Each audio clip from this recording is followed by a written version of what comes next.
When kids come to town that don't know anybody yet, they usually end up like staying in here because it's a place you can be left alone. So this history has like this place has a long history of being just like where you go when you have nowhere to go now, probably since like the 90s. Just come back here to drink a lot and barbecue. I don't know if people do that as much as they used to, because since people started like staying back in these woods frequently.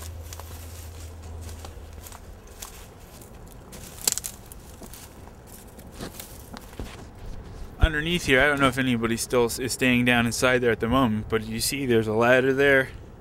It goes down right there. There's a shack that's built underneath this thing that you get to from the ladder. I think the guy that was living in that shack lived in there for like a couple years, between there and the other one that was over the other shack, because he had built the other shack. He probably, I think, moved under here to get away from people over coming to hanging out and drink over there. It all has its own weird internal logic though too, like desolate industrial areas and wild animals and wild kids and graffiti and urban decay and more trains and more graffiti.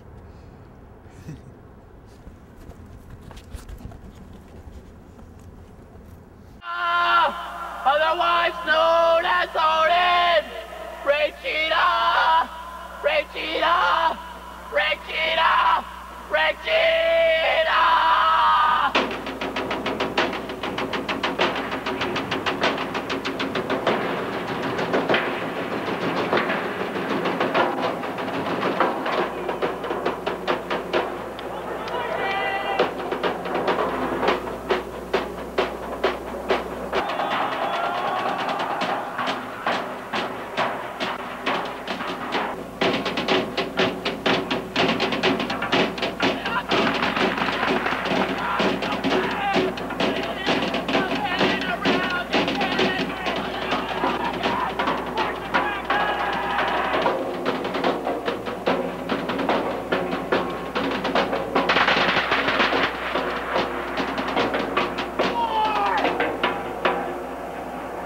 Trying to get home.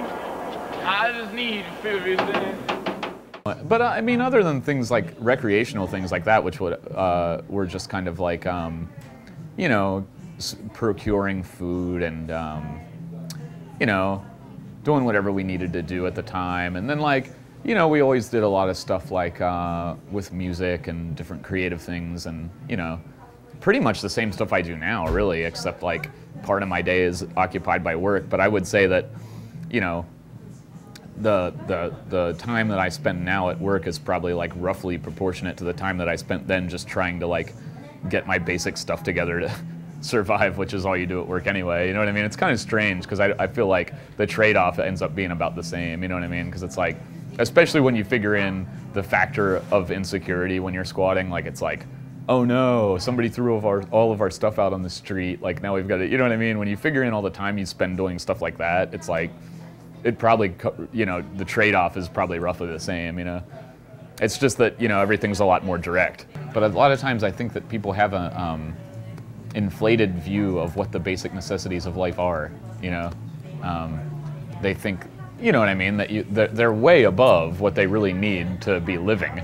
But they think that's what's necessary, and it's like they're expending so much time and energy to get that, but it's way out of they're way out of touch with what they actually need. You know what I mean? And there's nothing wrong with that, except for the fact that a lot of times I think it makes people miserable because they squander all their time and energy. You know? You really don't have to function in society if you don't want to. At least in America anyway, because there's so much waste and there's so much dead space that you could find an anonymous place in it if that's what you want. People are used to like their air conditioners and their heaters and their cell phones, their computers and all that kind of stuff, but once you're out of that loop, those things don't matter really anymore. You know, you only need those things when you're like within the context that those things apply. Me and Justin have talked about this a bunch of times, because he was like, one time he was like, I remember when I had $5, I felt like I was set. And he was like, now I'm like, I only have $5,000 in the bank, what am I going to do? You know, like unless you walk about 3 blocks that way, we're the only white people, like kind of for like blocks and blocks.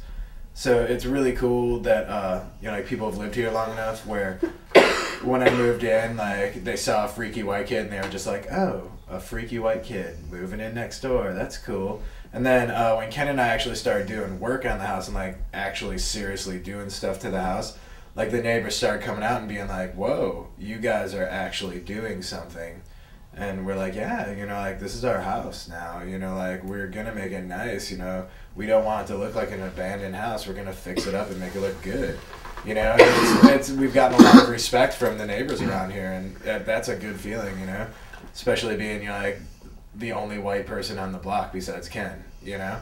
There's families of like black people and Hispanic people that have been living in squatted houses for years and years and just don't call it a squat house, it's just their house.